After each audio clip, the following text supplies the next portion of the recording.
Kaya pinuntahan ni Lot ang mapapangasawa ng kanyang mga anak na babae at sinabi sa kanila, umalis na kayo agad sapagkat wawasakin ni Yahweh ang sunod-sunod na ito.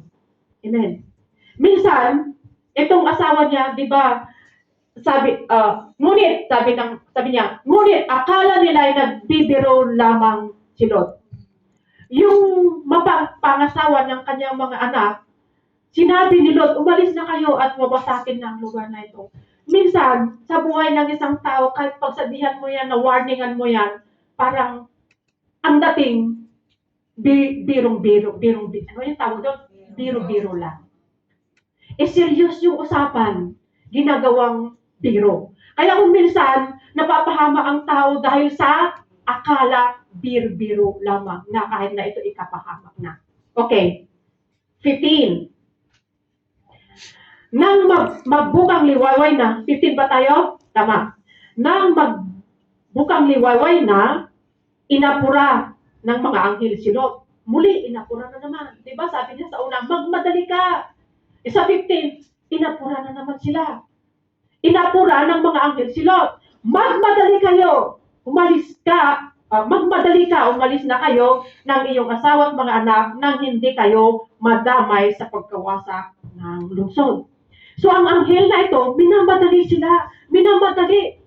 para hindi sila mapahamak. Magmadali kayo. Dalawang beses nang sinabi, magmadali kayo. Kasi nga, love ni Lord ang mga tao. Kaya magmadali kayo. Ayaw namin kayong mapahamak. So, warning, pangalawang warning, minamadalisan ng mga anghel para sila ay maligtas. Amin po. Amen. Sa buhay ng mga tao, mga kapatid, ang daming warning na binibigay. Amen? Binibigay ni Lord sa mga tao para lang ayaw mapahamak. Pero ang tao, anong ginagawa? Ginagawang biro o kaya hindi seryoso. Kaya ang tao minsan napapahamak dahil sa kulang sa tiwala. Kahit na ito ay ikapahamak na nila. Let's say, halimbawa, cigarette. Diba? Cigarette is not good for your health. Warning. Pero anong ginagawa ng tao? Ano ang tawag doon? Ang tawag doon is your choice. Amen. May warning yan. Ikabubuti mo o hindi. Pero nasa sayo ang pagpipili.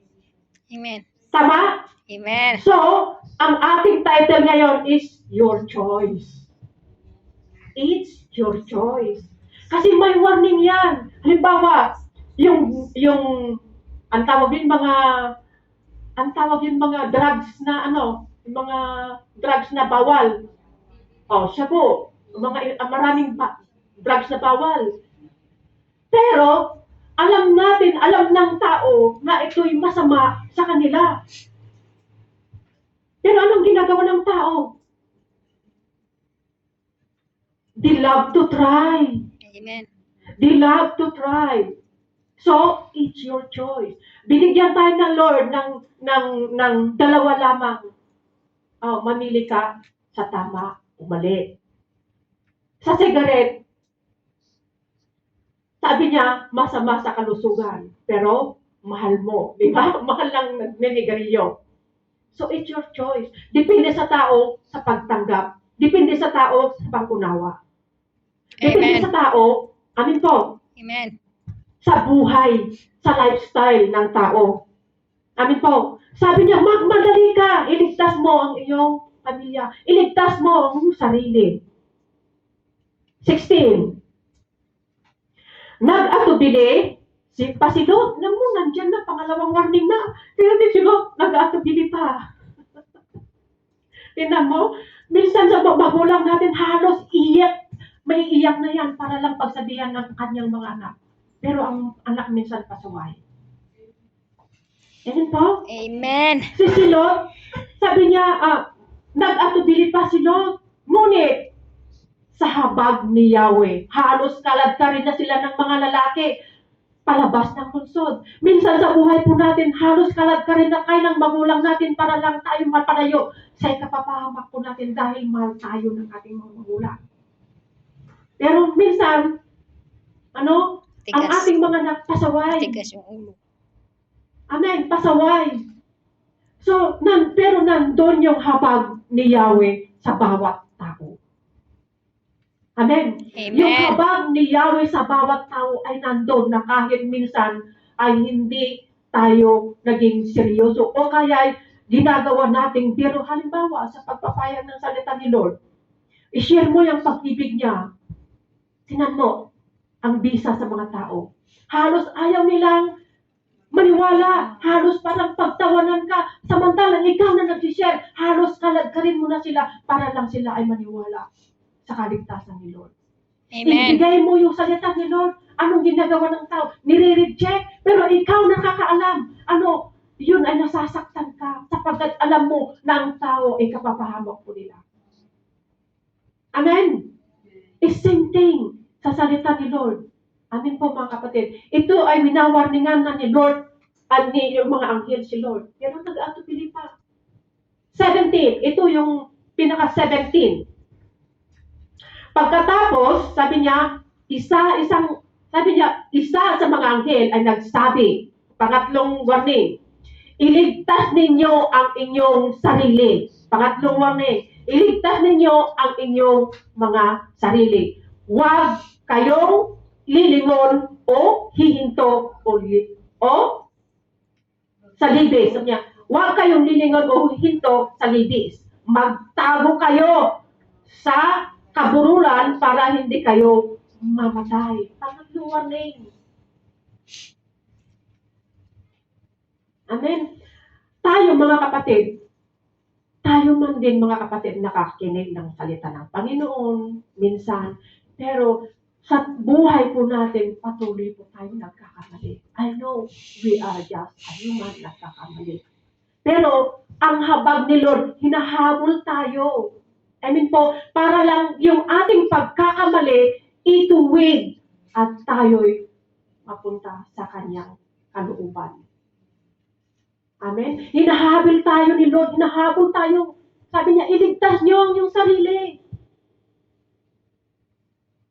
Hinahabol tayo yung pag-ibig ng habag ni Lord sa atin na kahit na nagkakamali. Iligtas niyo. Nandyan yung habag ni Lord para bigyan tayo ng chance na ituwid ang ating pagkakamali. Amen. Amen. Ang kabutihan ni Lord ang nandyan lagi. Amen po. Pero ito, 17, nasaan na tayo? 18. 18. Sabi niya, ngunit sumagot si Lot. Sabi niya, mamatay. Sabi niya, huwag puroon, Ginoo. Sabi niya, napakalaki na ang utang na loob ko sa inyo. Napakabuti ninyo at iniligtas ninyo ako. Ngunit, napakalayo ng mga kaburulan. Baka hindi na ako makarating doon ng buhay. Minsan sa buhay po natin, tayo po ay humihingi ng favor kay Lord. Kasi nga, Lord, baka hindi ko na maabot to. Kasi nga, matanda na siya, di ba? Sa kanyang katandaan kung minsan, sa ating mga kainahan minsan, ito po ay humihingi tayo ng isa pang para lang tayo ay abutin ni Lord sa kanyang kabag. Amen. Humihingi tayo sa Lord. Favor, Lord. Amen? But God is good sa ating buhay. Okay, sabi ng Panginoon, ang 9:20, hindi ba maaaring doon na lamang sa maliit na bayang iyon? Sabi niya, 21, oo, sige, sabi ng anghel. Doon na kayo magpunta at hindi ko wawasakin ang bayang iyon. 22, ngunit, pang-apat, magmadali kayo. Hindi ko maitutuloy ang gagawin ko hanggat wala kayo roon. Sa buhay po natin mga kapatid, kaya nga hindi pa pumupunta dito si Lord kasi naghihintay, He is very patient sa mga tao na magsisi. Kasi gusto niya i-save tayo. Gusto ni Lord i-save tayo muna. Kaya hindi nga pumupunta pa si Lord dito sa mundo kasi gusto niyang save muna tayo. Gusto niya munang, tingnan mo, sinave niya ang pamilya ni Lord. Tama po? Gusto ni Lord na tayo ay saved. So, Yung hiling ni Lot, okay, doon na kayo. So, niloob ni Lord para sila ay maligtas. So, siguro sa buhay po natin bilang isang Kristiyano, Lord, huwag ka muna darating kasi ang pamilya ko, hindi pa sila buo. So, anong gagawin po natin? Anong gagawin po natin? I-share po natin yung love ni Lord. Huwag po tayong huminto. Amin po, katulad ng aking anak, kasi yung ang anak kong panganay, yun talaga yung iniiyak-iyak ko talaga sa Panginoon. Kasi nga lalaki siya, mahirap yung lalaki na talagang iba yung lalaki sa babae. Ang babae, madali lang sumunod sa'yo. Ang lalaki talaga, mahirap. Kaya yun yung iniiyak-iyak ko kay Lord. Lord, yung anak ko na yun, hubugin mo siya. Lord, yung anak ko na yun, i-reveal mo yung pag-ibig mo sa kanya. Noon, ang hirap ko siyang pang-aralan, ang hirap ko siyang talagang i-disiplina ang anak ko na yun. Pero sa habang ni Lord, nakikita ko dahil sa aking patuloy kong pinagsasabihan, sinishare ko yung pag-ibig ni Lord, yung salvation, laging pinag-pray, iniiyak ko yan sa Panginoon. Oh, praise God, nakikita ko yung pagbabago.